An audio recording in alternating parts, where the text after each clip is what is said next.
Assalamualaikum warahmatullahi wabarakatuh. Anak-anakku kelas 8, bagaimana kabarnya? Semoga selalu dalam keadaan sehat walafiat. Pada kesempatan kali ini mata pelajaran matematika yang akan dibahas yaitu tentang statistika. Tentang statistika dan peluang.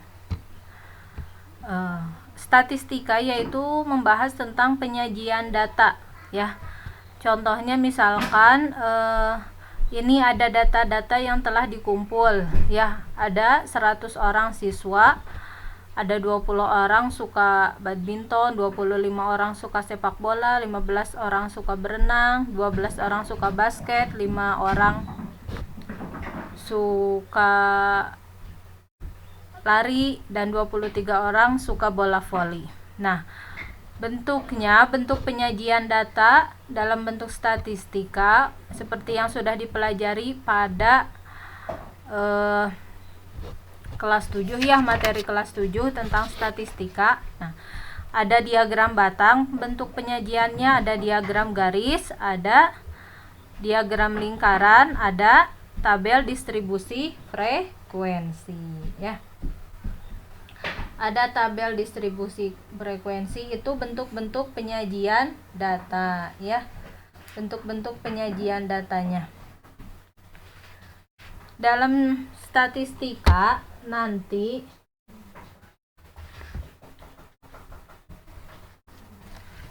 kita akan membahas tentang bagaimana cara mengolah data, ya. Mengolah data-data, terutama kalau untuk kelas SMP kita akan belajar cara mengolah data yang berbentuk data tunggal, ya. Nanti kalian akan mengenal tentang apa itu rata-rata, apa itu median, dan apa itu modus. Itu adalah istilah-istilah yang akan kita pelajari pada bab statistika.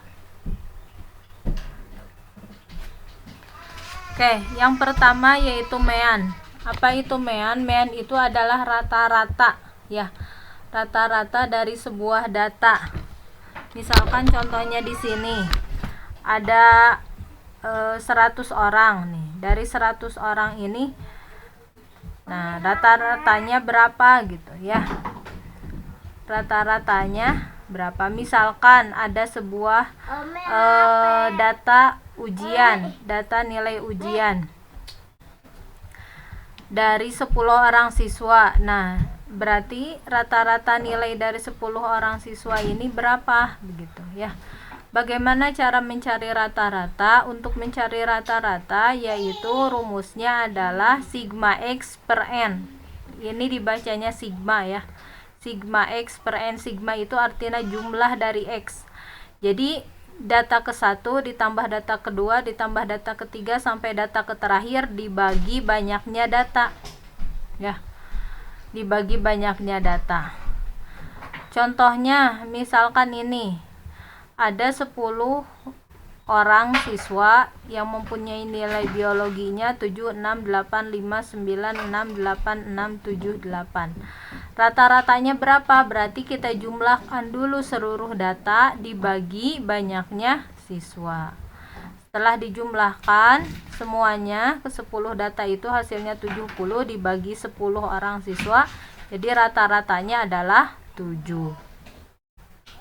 Kalau ini adalah rumus untuk data berkelompok, yaitu sigma frekuensi dikali X per jumlah dari frekuensi. Nah, kalau data berkelompok misalkan di sini tidak ada contohnya, ya. Nanti kita dibahas di pembahasan soal. Ya, sekali lagi untuk mencari rata-rata rumusnya adalah sigma X. Sigma X itu adalah jumlah dari data dibagi N atau banyaknya data. Sekarang median. Median itu adalah nama lain dari nilai tengah. Untuk menentukan median syarat-syaratnya harus dipenuhi. Yang pertama, ya, harus diurutkan dulu dari data terkecil sampai data terbesar. Jika jumlah data genap, maka mediannya adalah rata-rata dari dua data yang di tengahnya. Nah, jika jumlah datanya ganjil, maka mediannya adalah nilai yang berada tepat di tengah-tengahnya. Nah, contohnya ini ada sebuah data yang tadi nilai biologi ya. Nah, untuk mencari mediannya berarti kita urutkan dulu dari nilai terkecil sampai nilai terbesar. 5, 6, 6, 6, 7, 7 gitu ya, diurutkan. Kemudian setelah itu kita cari tengah-tengahnya. Coret kiri kanan, boleh kiri kanan. Nah, ini kan 5 ke kanan, 5 ke kiri. Nah, tengah-tengahnya berarti ini ya. Karena ini genap berarti tengah-tengahnya itu ada 2. Nah, tengah-tengahnya adalah 7 dan 7. Berarti mediannya 7 ditambah 7 dibagi 2. 7 tambah 7, 14 dibagi 2, 7. Maka mediannya adalah 7. Begitu. Nah, sedangkan modus adalah nama lain atau artinya nilai yang sering muncul. Ya. Dari data nilai biologi yang tadi, mana nilai yang paling banyak muncul? Kalau kita lihat di sini, nilai yang paling banyak muncul ada 2, yaitu 6 dan 8 ya. Maka modusnya juga ada 2, yaitu 6 dan 8. Begitu. Nah, sekarang adalah kuartil. Apa itu kuartil? Istilah lain juga pada statistika adalah kuartil. Untuk mencari kuartil adalah kita urutkan dulu dari data terkecil sampai data tertinggi, seperti cara mencari median tadi ya. Kemudian cari nilai tengahnya atau mediannya ya. Mediannya ini disebut juga dengan Q2 atau kuartil kedua ya. Nah, antara nilai terendah dengan median ini dibagi 2 lagi. Nah, ada namanya kuartil bawah atau Q1.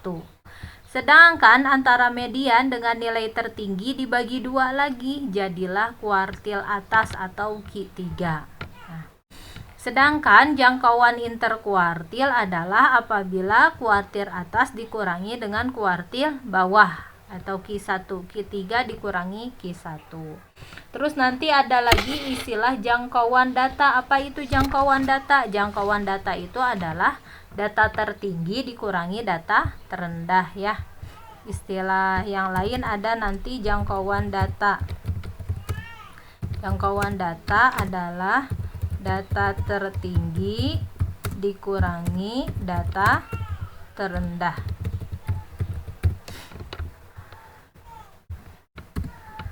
Oke, selanjutnya adalah kita mau membahas tentang peluang.